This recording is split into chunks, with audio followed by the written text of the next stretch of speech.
Hello, नमस्कार, आदाब, सत श्री अकाल मेरे दोस्तों। आपका learn and grow with Shweta में बहुत बहुत स्वागत है। मैं श्वेता सिंह अपने चैनल के माध्यम से आप सभी का एक बार फिर से बहुत बहुत स्वागत करती हूँ। आशा करती हूँ आप सभी स्वस्थ होंगे, मस्त होंगे और अपने एग्जाम्स की बहुत अच्छे से प्रिपरेशंस कर रहे होंगे। दोस्तों, बीपीएससी टीआरई 3.0 जिसका री एग्ज़ाम की तैयारी, यानी कि मतलब आपका पूरा कोर्स जो आपने पढ़ा था एक बार फिर से आपको पढ़ना है और फिर से उसको सारा रिविजन करना है। एग्ज़ाम कभी भी आपके सामने आ सकता है एंड देन फिर आप लोगों को, फिर अगर आप जितना तैयार रहेंगे, जितना ज़्यादा आप तैयार रहेंगे उतना आप लोगों के लिए आगे के लिए हेल्पफुल रहेगा। क्योंकि ये आप भी जानते हैं कि बहुत सारे तमाम ऐसे लोग हैं जो आपको लगता है कि डिज़र्विंग है लेकिन सिलेक्शन नहीं हो पाया है, और आपको ऐसा लगता है कि भाई वो डिज़र्विंग तो नहीं थे लेकिन उनका सिलेक्शन हो गया है। बट ऐसा होता नहीं है। मेरा ऐसा मानना है कि जो डिज़र्विंग होता है वही वहाँ तक पहुँचता है। अगर कोई गलत तरीके से, उल्टे सीधे तरीके से अगर वो पहुंचता है तो कहीं ना कहीं आगे जा कर के उसको वापस करना ही पड़ता है, क्योंकि वो फलता नहीं है। होता वही है जो ईश्वर की मर्ज़ी होती है। तो भगवान पर ट्रस्ट रखिए, अपनी मेहनत पे भरोसा रखिए और अपने एग्ज़ाम्स की तैयारी में एकदम जी तोड़ मेहनत लगा दीजिए, एकदम जी जान लगा दीजिए कि जब अब आपको ये मौका जब आपके सामने आता है तो ये फिर आप लोगों को अब इसके बाद फिर किसी मौके की ज़रूरत ना पड़े। आपकी ये कोशिश होनी चाहिए कि ये एग्ज़ाम आपका फुल एंड फाइनल एग्ज़ाम हो और आप अपने सिलेक्शन से अपने सपनों को पूरा कर सकें, अपने पेरेंट्स के सपनों को पूरा कर सकें, अपने घर वालों के सपने को पूरा कर सकें। और अब मुझे पता है कि हमारे इस ग्रुप पे बहुत सारी मदर्स भी पढ़ाई करती हैं, तो वो उनके मतलब पेरेंट्स, घर वाले तो वही, उनके बच्चों के बड़े मतलब एक दो मैसेज आया मुझे कि मैम मेरे बच्चे का सपना है कि मेरा सिलेक्शन हो।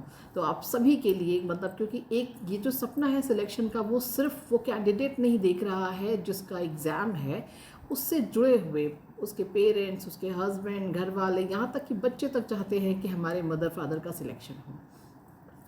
तो चलिए हम अपना आज का जो है, जो हम लोग कर रहे हैं कि भाई हम लोग मतलब अबाउट 20 क्वेश्चंस की मैं लेकर के आती हूँ प्रैक्टिस सेट और सीरीज़।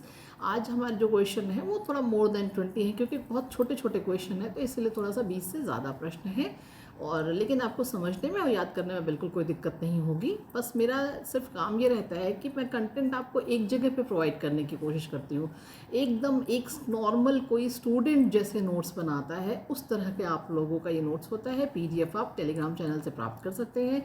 हमारा टेलीग्राम चैनल का यही लोगो है जिसको आप learn and grow with Shweta के नाम से सर्च करते हैं। अदरवाइज अगर आपको डायरेक्ट लिंक से करना है तो वीडियो के डिस्क्रिप्शन बॉक्स में आपको टेलीग्राम चैनल की लिंक मिली होती है, आप उसको चाहे तो ज्वाइन कर सकते हैं और आप वहाँ से सारी पीडीएफ प्राप्त कर सकते हैं। तो चलिए आज का जो हमारा है, आज का जो हमारा प्रैक्टिस सेट आया हुआ है आपके सामने, तो उसमें ये है कि भाई हम कुछ यूनिट लेकर के आए हैं और उसके मात्रक, एसआई मात्रक उसके लेकर के आए हैं। एग्ज़ाम में ये भी प्रश्न आते हैं, यहाँ पे आपको एक ही जगह सारा मिल चुका है लेकिन एग्ज़ाम में ये प्रश्न आते हैं जो है जनरल साइंस में। ये सारे प्रश्न जो है पूछे जाते हैं, क्योंकि आप जानते हैं कि मतलब जीएस जीके में सब कुछ आता है तो उसमें जनरल साइंस भी आता है, तो वहाँ पर ये प्रश्न आपके लिए बहुत महत्वपूर्ण होते हैं। तो जितना मुझे लगा कि वैसे तो बहुत है लेकिन जितना मुझे लगा कि इम्पॉर्टेंट है एग्ज़ाम के दृष्टि से, उतना मैं कलेक्शन लेकर के आई हूँ जो है। तो चले हम आज का अपना वीडियो स्टार्ट करते हैं। सबसे पहला है कि आपका जो सबसे पहला जो यूनिट और उसके मात्रकों में जो सबसे पहला है वो है कार्य। नंबरिंग 1 2 3 थोड़ा सा एक नंबर ऊपर से मैंने लिख दिया, लेकिन यहाँ से कार्य से जो है शुरू है। कार्य का मात्रक जूल होता है। कार्य का जो मात्रक होता है वो जूल होता है। और दूरी का मात्रक जो है, देखिए दूरी का मात्रक आपका प्रकाश वर्ष भी होता है और पारसेक भी होता है। तो यूजुअली जो बहुत इजी होता है जैसे कार्य का मात्रक जूल, ये नहीं पूछा जाएगा, लेकिन ये प्रकाश वर्ष की जगह पारसेक ऑप्शन में रहता है। जैसे आपको पता है कि ज़्यादातर लोगों ने दूरी का मात्रक का प्रकाश वर्ष याद कर लिया, लेकिन जो पारसेक होता है ये थोड़ा सा मतलब ये जो शब्द नहीं देखे जाते या कम देखे जाते हैं, जिस पे ध्यान कम जाता है एग्जाम में, भाई वही क्वेश्चन ढूंढ के पूछे जाते हैं। तो कार्य का मात्रक जूल हो गया, दूरी का मात्रक प्रकाश वर्ष या पारसेक हो गया। जड़त्व का मात्रक आपका है किलोग्राम प्रति मीटर। तीसरा हमारा है जड़त्व, उसका मात्रक है किलोग्राम प्रति मीटर। और हाँ, कई बार ऐसा भी मैंने एक दो जगह क्वेश्चन देखा कि जड़त्व का मात्रक ना पूछ करके जड़त्व की माप पूछी गई है, और ऑप्शन में आपको किलोग्राम प्रति मीटर न दे करके अगर माप प्रश्न आता है और उसमें अगर ऑप्शन में ये ना दिया हो और द्रव्यमान दिया हो, तो ये जान लीजिए कि जड़त्व की जो माप होती है वो द्रव्यमान होता है। तो इसको इस तरह से भी ध्यान रखिएगा, जड़त्व के मात्रक के तौर पे भी याद रखिएगा, और माप इसका जो है वो द्रव्यमान होता है। अगला प्रश्न है कि उच्च वेग का जो मात्रक है वो मैक होता है, एंड तरंग दैर्ध्य का मात्रक एंगस्ट्रॉम होता है। तरंग दैर्ध्य जो आपकी वेव्स होती हैं, तरंग दैर्ध्य का मात्रक एंगस्ट्रॉम होता है। दाब का मात्रक पास्कल होता है, दाब का मात्रक है पास्कल। और ज्योति फ्लक्स का मात्रक ल्यूमेन है, एंड ज्योति तीव्रता का मात्रक कैंडेला है। और तरंगों की आवृत्ति यानी कि आवृत्ति का मात्रक है हर्ट्ज। जैसे आप साउंड सुनते हैं ना कि मतलब इतना ऑडिबल है, इतना ऑडिबल नहीं है, तो आपको देखिए कि वो आपको हर्ट्ज, किलो हर्ट्ज ऐसे में दिया जाता है जो है। विद्युत धारा का मात्रक एम्पियर है। और लेंस की शक्ति, जो लेंस होता है उसकी शक्ति मापी जाती है डायोप्टर में। और पृथ्वी का पलायन वेग वो 11.2 किलोमीटर पर सेकेंड होता है। पृथ्वी का पलायन वेग 11.2 किलोमीटर पर सेकेंड होता है। अगर किसी वस्तु को या किसी भी चीज़ को अगर हम 11.2 किलोमीटर पर सेकेंड के वेग से अगर हम पृथ्वी से बाहर फेंकते हैं, मतलब पृथ्वी से फेंकते हैं, तो वो फिर पृथ्वी की कक्षा से पलायन कर जाएगी और फिर वापस कभी पृथ्वी पर लौट कर नहीं आएगी। इसीलिए इसको पृथ्वी का पलायन वेग कहा जाता है। इलेक्ट्रॉन की खोज की थी थॉमसन ने। और नाभिक में जो आवेश रहित कण होता है, मतलब पॉजिटिव नेगेटिव कोई आवेश इसमें नहीं होता है, जो आवेश रहित कण होता है वो न्यूट्रॉन होता है। तो ये देखिए, ये 14 आपके लिए इंपॉर्टेंट चीज़ें, ये मतलब एक क्वेश्चंस के फॉर्मेट में आपके आते हैं। और इसमें ज़्यादा जो इम्पॉर्टेंट है, जो मैंने ज़्यादातर एग्जाम में पाया है, वो दूरी का मात्रक पारसेक पाया है, और उच्च वेग का मैक भी काफ़ी देखा गया है, एंड दाब का पास्कल, और ज्योति फ्लक्स का मात्रक ल्यूमेन, ज्योति तीव्रता का मात्रक कैंडेला। और इधर में आपका आ जाता है कि लेंस की शक्ति या लेंस की क्षमता किससे मापी जाती है, तो डायोप्टर से मापी जाती है। पृथ्वी का पलायन वेग भी पूछा जाता है। और इलेक्ट्रॉन, प्रोटॉन और न्यूट्रॉन की खोज में से भी कोई एक पूछा जा सकता है। तो चलिए, अब इतना आप लोगों ने पढ़ा और समझा, अब हम अपने नेक्स्ट पेज पर चलते हैं। हमारा जो अगला पेज है, जो हमारा जो ये अगला कंटेंट है, वो इस बात का है कि भाई हमने यहाँ पे कुछ पर्व लिए हुए हैं या फिर मेला, यानी कि मतलब इसमें जो मुख्य रूप से कुछ पर्व हैं जो, और उससे संबंधित राज्य कौन कौन से हैं, कि मतलब यहाँ पर कौन सा ज़्यादा प्रसिद्ध होता है जो है। तो सरहुल जो है वो झारखंड का प्रसिद्ध त्यौहार है। सरहुल झारखंड, और कर्मा ये बिहार और झारखंड का प्रसिद्ध त्यौहार है। ओणम केरल का है। जैसे जब याद करना होता था तो उस टाइम पे ऐसे याद कर, तो केरल से जो है वो केले का पत्ता टाइप दिमाग में रख लीजिए। और ओणम से ओढ़ना, मतलब इतना बड़ा होता है केले का पत्ता कि आप उसको ओढ़ सकते हैं जो है। तो केरल से जो है आपका जो ओणम है वो केरल में मनाया जाता है। पोंगल आपका तमिलनाडु का प्रसिद्ध त्यौहार है।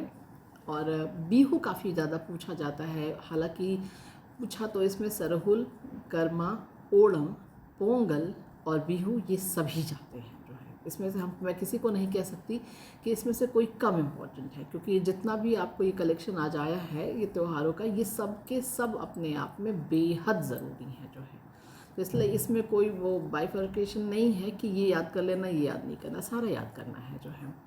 तो बिहू जो है आपका, भोगाली बिहू, वो आसाम में मनाया जाता है। बैसाखी आसान है, पंजाब का है प्रसिद्ध त्यौहार। गुड़ी पड़वा अभी हाल ही में लोगों ने सेलिब्रेट किया है महाराष्ट्र के। गुड़ी पड़वा जो है आपका महाराष्ट्र में मनाया जाता है। और अगला है युगादि नववर्ष। युगादि नववर्ष जो है ये गुजरातियों का त्यौहार है। अगला है लोसांग, ये आपका है सिक्किम।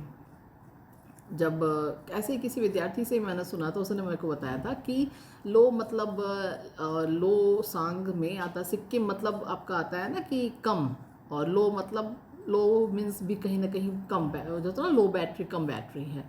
तो इस तरह से लोग रिलेट करके याद कर लेते हैं। तो सब अपनी अपनी बनाई हुई ट्रिकें हैं, जिस तरह से आपको समझ में आप इस तरह से याद करिए। जो मेरे ध्यान में आ जाता है मैं उसको बोल देती हूँ जो है, कि हाँ मैंने ऐसा भी कहीं सुना था जो है। तो आपका हुआ लोसांग, ये आपका सिक्किम में मनाया जाता है। और सिक्किम, गैंगटोक बहुत खूबसूरत प्लेसेस हैं। आप लोग का सिलेक्शन हो जाएगा तो ज़रूर घूमने जाइएगा। काफ़ी सुंदर ब्यूटीफुल प्लेस, नेचर वाइज भी बहुत अच्छा है। और सबसे अच्छी बात ये है कि वहाँ की जो मतलब वहाँ पे हालांकि एग्ज़ाम में आपके पूछा भी जाता है जो है सिक्किम से काफ़ी सारे क्वेश्चन आते हैं। दर्रा का क्वेश्चन आता है कि भाई नाथुला दर्रा कहाँ पर स्थित है, तो नाथुला दर्रा आपका सिक्किम में है। बट पर्सनल लेवल पे मैं आपको बता रही हूँ कि होता ये है कि जो सिक्किम में है वहाँ पे क्राइम बहुत कम है, तो इसी वजह से वहाँ की जितनी पुलिस है वो सब ट्रैफिक में लगी हुई हैं। तो वही अच्छे लोग हैं, अच्छी जगह है, नेचर है, ब्यूटीफुल है। तो इसीलिए कह रहे हैं कि एक बार एग्ज़ाम जब आपका हो जाए, सिलेक्शन हो जाए, आप अपना सैलरी लीजिए और एक बार ज़रूर घूमने जाइएगा। अगला है लट्ठमार होली। ये आपके उत्तर प्रदेश के मथुरा में मनाई जाती है लट्ठमार होली। और अगला है कि रथ यात्रा। ये सबसे ज़्यादा प्रसिद्ध त्यौहार आपका है पूरी उड़ीसा का। रथ यात्रा भगवान जगन्नाथ, उनके भाई और उनकी बहन जो है, ये तीनों लोग, तीनों भगवान जी का जो है आपका जो है रथ निकाला जाता है पूरी उड़ीसा में। आपका रथ यात्रा उड़ीसा पुरी का प्रसिद्ध त्यौहार है। अगला है पुष्कर मेला। पुष्कर मेला जो है आपका अजमेर राजस्थान का प्रसिद्ध त्यौहार है। और नेक्स्ट है, और इस वीडियो का सबसे लास्ट है, जल्लीकट्टू। ये आपका त्यौहार जो है वो कर्नाटका का प्रसिद्ध त्यौहार है। तो दोस्तों आपने देखा कि आज हम लोगों ने साइंस के कुछ इम्पोर्टेंट आपके जो है मात्रक पढ़े, और उसके बाद कुछ पर्व में और उनसे संबंधित राज्यों को आज हम लोगों ने पढ़ा। तो आज की वीडियो में हम इतना ही पढ़ेंगे।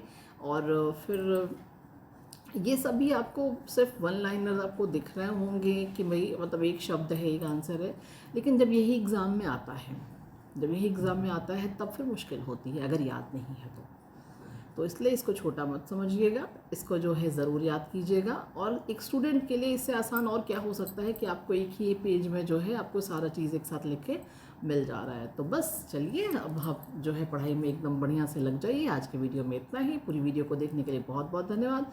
मिलते हैं कल किसी और बेहतरीन वीडियो में। Thanks for watching my video. Thank you. Good night, शुभ रात्रि, शब खैर।